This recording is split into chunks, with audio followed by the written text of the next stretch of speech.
হাসান মাহমুদ আওয়ামী লীগের প্রাক্তন মন্ত্রী এবং জাহাঙ্গীর কবির নানক, এরা দুজনে আপনার আমন্ত্রণে ওখানে উপস্থিত ছিলেন এবং বিভিন্নভাবে বর্তমান সরকার বিরোধী কাজ এবং আরো আলোচনা হয়েছে। যে আলোচনায় ভারত সরকারের বিভিন্ন মন্ত্রীকে আমন্ত্রণ বা নেতাদের আমন্ত্রণ করানো হলেও তারা নাকি উপস্থিত ছিলেন না। ভারত সরকারের তো কাউকে আমন্ত্রণ জানানোর তো কথা, ভারত সরকারের আমন্ত্রণ দিলে তো আমরা কেউ যেতাম না, আমরা সাংবাদিকরাই যেতাম না। বাংলাদেশের আওয়ামী লীগ নেতাদের সঙ্গে ভারত সরকারের কোনো প্রতিনিধি আলোচনা করবেন, সেখানে আমরা কেন থাকবো? নিজস্ব ব্যাপার। তারা আলোচনা অন্যত্র করেছেন, ভারতের সর্বোচ্চ পর্যায়ে তারা আলোচনা করেছেন, গোয়েন্দা বিভাগের সঙ্গে আলোচনা করেছেন, এবং তাদের কেউ কেউ ধারণা যে তৃণমূল স্তরের, কারণ আওয়ামী লীগের যত নেতা বাইরে আছেন তার শতগুণ বেশি কর্মী নেতা বাংলাদেশে আছে, কেউ লুকিয়ে কেউ হয়তো প্রকাশ, অনেকে জেলে। ওই বললাম ওই ভিত্তিতে লিখেছিল। আমি তো আবারও বলছি, যার কথা লিখেছে সে ছাড়া বাকি সবাই ছিল, এবং প্রত্যেকে ডিপ্লোম্যাটিক এডিটররা ছিল। যে আওয়ামী লীগের দলের মধ্যেই এরকম বহু বিরোধী শক্তি দলের মধ্যে ছিল বা রয়েছে, আজও আছে, তাহলে তাদের কারণেও একটা পতনের বহুবিধ 10টা কারণ থেকে থাকে, তাহলে তার একটা কারণ হচ্ছে ঘরের শত্রু বিভীষণ। আমরা শস্যের মধ্যেই হয়তো ভূত রয়েছে, এবং সেটাই বোধহয় 2024 সালের শেখ হাসিনা সরকারের পতন, শেখ হাসিনার পতনের অন্যতম একটা বড় কারণ। সেটা হচ্ছে যে বিরোধী দল তারা স্বাভাবিক বিরোধিতা করবেন, উগ্রপন্থা চরমপন্থার গোষ্ঠী বিদেশি শক্তি, কিন্তু তার সঙ্গে আওয়ামী লীগের মধ্যেও একটা শক্তি ছিল পতনের পেছনে। সম্প্রতি দিল্লির জাতীয় প্রেস ক্লাব অফ ইন্ডিয়ার একটি অনুষ্ঠান ঘিরে বাংলাদেশের বিভিন্ন গণমাধ্যমে একাধিক প্রতিবেদন, এবং প্রতিবেদনে বারবার উঠে আসছে দিল্লির জাতীয় প্রেস ক্লাবের প্রাক্তন সভাপতি গৌতম লাহিড়ীর নাম। তার বিরুদ্ধে একাধিক অভিযোগ করা হচ্ছে এবং আওয়ামী লীগের তরফ থেকে অভিযোগ করা হচ্ছে নাকি তিনি নিজেকে ভাসিয়ে রাখার জন্য, নিজের প্রচার করার জন্য একাধিক আওয়ামী বিরোধী মন্তব্য করে থাকেন।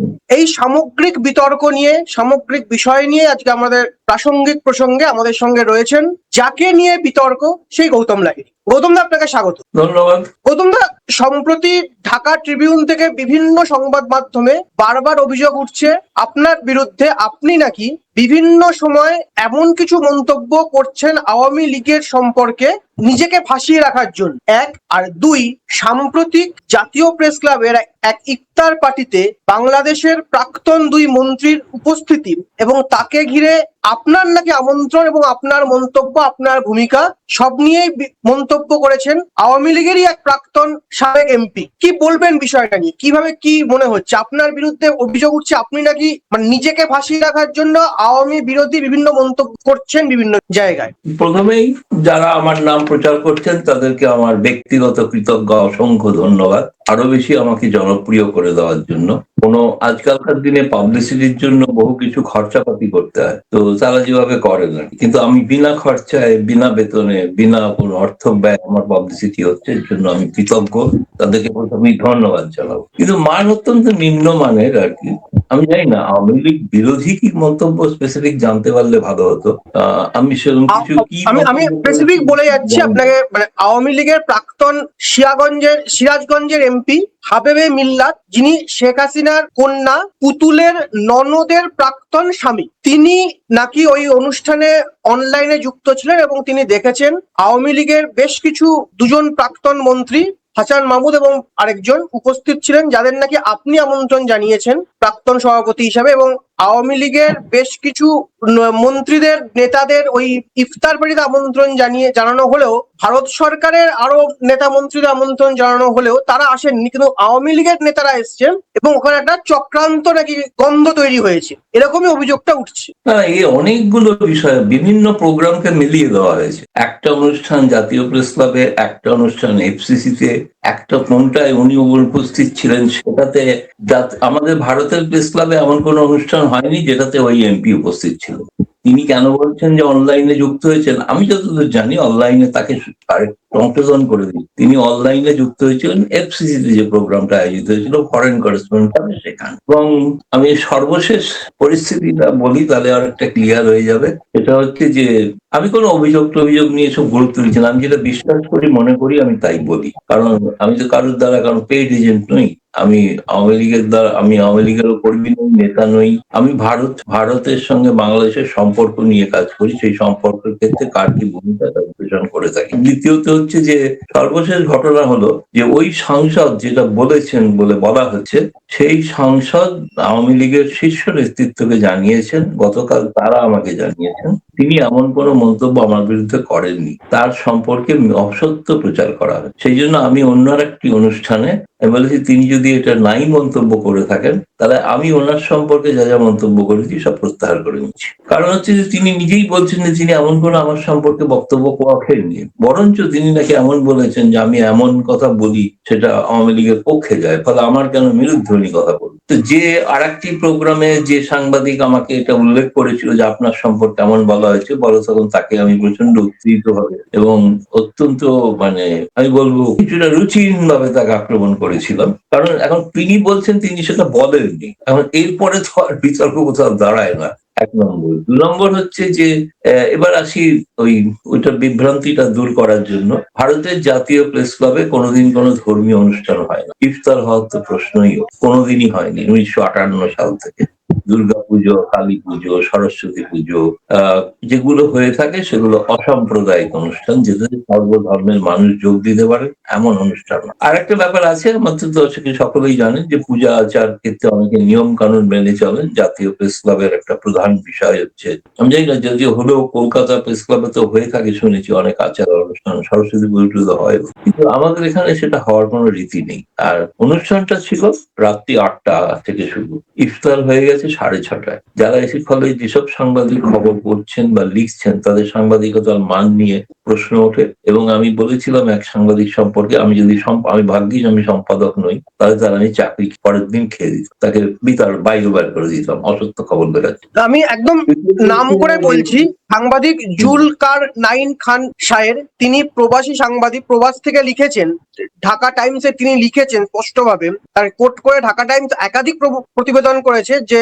হাসান মাহমুদ আওয়ামী লীগের প্রাক্তন মন্ত্রী এবং জাহাঙ্গীর কবির নানক এরা দুজনে আপনার আমন্ত্রণে ওখানে উপস্থিত ছিলেন এবং বিভিন্নভাবে সরকার বিরোধী, বর্তমান সরকার বিরোধী কাজ এবং আরো আলোচনা হয়েছে, যে আলোচনায় ভারত সরকারের বিভিন্ন মন্ত্রীকে আমন্ত্রণ বা নেতাদের আমন্ত্রণ করানো হলেও তারা নাকি উপস্থিত ছিলেন না। এই ঘটনা কি সত্যি? না, উনি তো অন্য কিছু পান করে লিখেছিলেন কিনা জানি না আমি, কারণ কোনোটাই সত্যি নয়। কারণ সত্যি তো নয়, তার কারণ হচ্ছে যে তিনি আমার বক্তব্য যে তিনি অর্ধ সত্য লিখেছেন, তিনি কিছুই জানেন না। আমি তাকে গুরুত্ব আমি দিতে চাইছি। তিনি কে আমি তাকে জানি না, তিনি কত বড় সাংবাদিক আমি জানি না।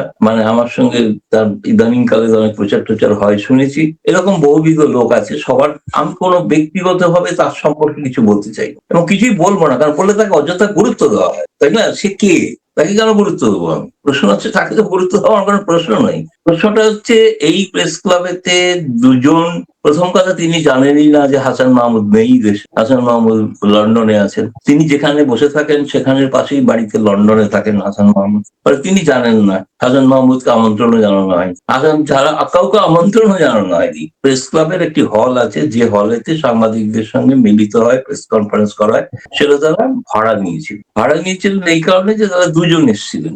একজনের নাম প্রচারিত হয়েছে জাহাঙ্গীর কবির নানক, যেহেতু তিনি বাইরে বেরিয়ে এসেছিলেন বলে গোপনে কেউ ছবি তুলেছিল এবং আমরা পরে সিসিটিভিতে দেখেছি যে মনে হলো যে ছাত্রলীগেরই বিশ্ববিদ্যালয়ের ছাত্র যারা যেখানে উপস্থিত ছিল তাদের কেউ খুব অতি উৎসাহে ছবি তুলেছিল, সেই ছবি তারা অন্য কোথাও পাঠিয়ে দিয়েছিল, হয় বাংলাদেশ হাই কমিশন বা বাংলাদেশের কোনো গোয়েন্দা বিভাগ, তারা ছবি তুলে থাকতে পারে, কারণ এখানে তো অবারিত দ্বার, কোনো প্রবেশে কারো কোনো বাধা নেই। দ্বিতীয়ত হচ্ছে তারা বাইরে ছিলেন, কিন্তু যে ঘরের মধ্যে যে আলোচনা, সেই আলোচনাতে আরো একজন নেতা ছিলেন, কিন্তু তিনি তার অনুরোধ, তার যেহেতু ছবি প্রকাশিত হয়নি তার জন্য তার নাম যেন না বলা হয়, সেজন্য তার কোনো নাম আমি বলছি না। ফলে তারা জানেন না, তারা এত বড় অনুসন্ধিত সাংবাদিক সেই দ্বিতীয় নামটি এখনো পর্যন্ত বার করতে পারেন এবং পারবেন কিনা আমি জানি না। তৃতীয়ত, আমন্ত্রণ তারা জানিয়েছিলেন এবং দিল্লিতে অবস্থিত প্রথম শ্রেণীর জাতীয় দৈনিকের যারা কূটনৈতিক সংবাদদাতা, যারা অত্যন্ত ইম্পর্টেন্ট সাংবাদিক, তারা আমন্ত্রিত ছিলেন। ওইখানে একটি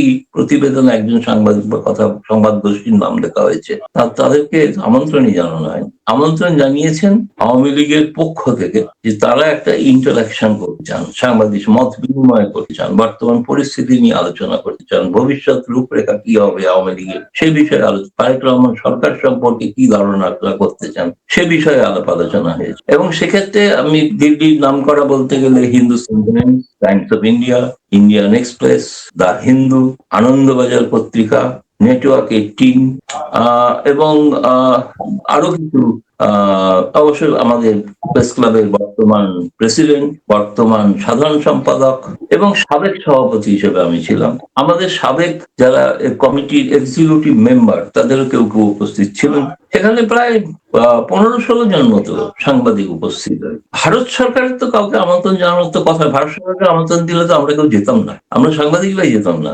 বাংলাদেশের আওয়ামী লীগ নেতাদের সঙ্গে ভারত সরকারের কারণ প্রতিনিধি আলোচনা করবেন, সেখানে আমরা কেন থাকবো?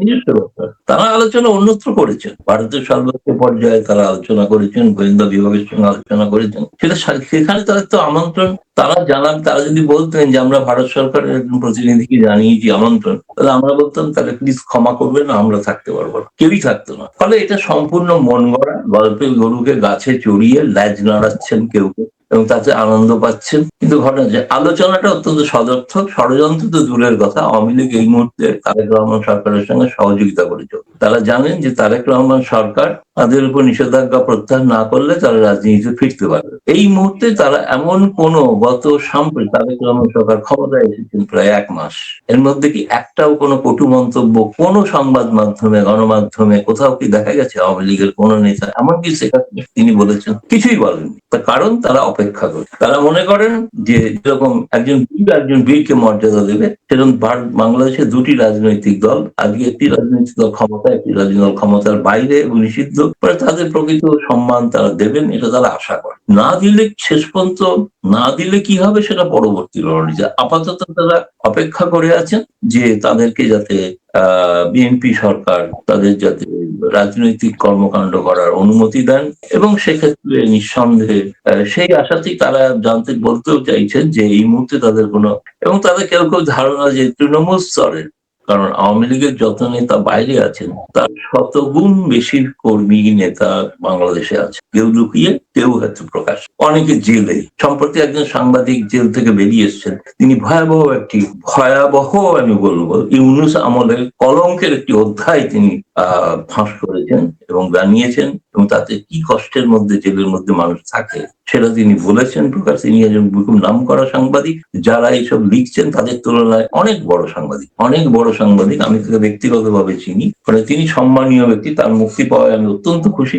চাইবো বাকিরাও পাক। এবং ফলে তিনি যে অবস্থার কথা বলেছেন সেই তাদেরকে এখন ধীরে ধীরে কিছু কিছু জেলা স্তরে, নিম্ন স্তরে কিছু জামিন পাচ্ছে, কিছু অনেকে ফিরতে পারছে। তো একটা আমার মনে হয় একটা পরিবেশ, এই পরিবেশটাকে আওয়ামী লীগ দিল্লিতে বসে ষড়যন্ত্র করছেন, উল্টো দিল্লিতে বসে যেটা করছেন সেটা হচ্ছে যে যাতে উগ্রপন্থা, চরমপন্থা যাতে না তারেক রহমান সরকারকে বিব্রত করতে পারে, সেই জন্য তারা সহযোগিতার হাত বাড়াতে, সম্পূর্ণ ভিন্ন ধারণা নিয়ে। বাংলায় প্রবাদ আছে না, রাজা যত বলে পারিষদ বলে শতগুণ।